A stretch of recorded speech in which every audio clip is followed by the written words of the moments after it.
જય ગૌ માતા, જય ગોપાલ। આજે તારીખ 27/6/2025 ને શુક્રવાર અને પાવન તહેવાર અષાઢી બીજ, મોટામાં મોટી જે બીજ કહેવાય તે આજે તેમાં આજે એક ગંધારી ગૌ સેવાની અંદર તેમનું આજે એક 27,500 અને 1,500 રૂપિયા ગૌ સેવકોને નાસ્તો કરાવ્યા। ચેતનભાઈ પાવસિયા અને જયસુખભાઈ પાવસિયા અને અમારા અવિરત સેવા આપતા રહ્યા હોય એવા મહેશભાઈ પાવસિયાના બંને ભાઈ છે।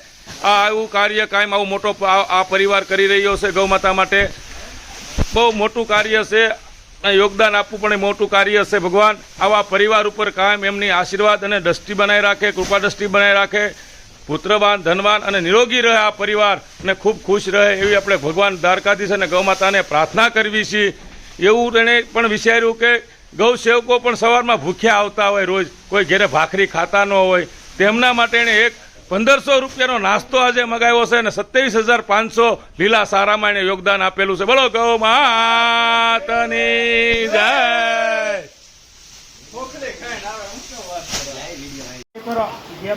જોઈ લ્યો, આ અમારા ગૌ સેવકોની ટીમ આ ગમાણીને એકદમ સુરક્ષિત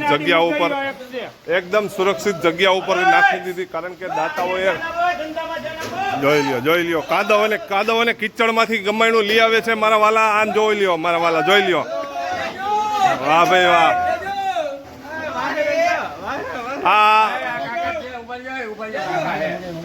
આ અમારે હિતેશભાઈ છે, એ ખાલી હરમત જ આપે છે કે લેજો લેજો, એ અડશે નહીં। જોઈ લ્યો, એ કારણ કે એની પાસે તાકાત અને શક્તિનો તો અવિરત ભંડાર છે અને એ આવી નવી સેવાઓ કરતા હોય ને જે લોકો, એને હરમત આપતા હોય છે।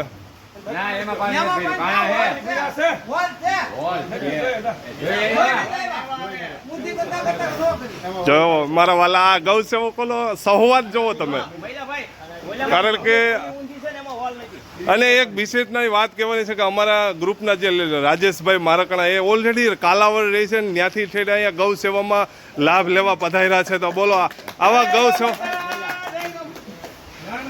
અને અવિરત એમની પહેલાં અહીંયા જ્યારે હતા ત્યારે સેવા અને સત્સંગમાં સાથ અને સપોર્ટ હતો, પણ અત્યારે સમય અનુસાર એ ગામડે જતા રહ્યા છે। અને આ અમારે શિવાર્થભાઈ છે, બહુ મોટું કામ છે એનું, ઉંમર નાની છે પણ મારો બેટો આમ તમે છે ને એટલો એક્ટિવ છે કે એના દાદાને ગૌશાળા ન આવવું હોય ને તો આ શિવાર્થને લઈ આવવું પડે છે, કારણ કે એની એટલી જીદ હોય છે ગૌશાળા મારે તો આવવું છે। દાદા અત્યારે ઓલરેડી ચોપાટીએ ગયા હતા અને એને યાદ આવી ગયું કે આજ તો એમની રજા હતી, હાંજે એને પ્રોમિસ આપ્યું હોય કે ભાઈ મારે ગૌશાળા લઈ જાઓ, અને જો ન લઈ જાય તો સવારે પછી ઘરે જાય એટલે માથાકૂટ થાય, બરોબર ને? હા, આ શિવાર્થભાઈ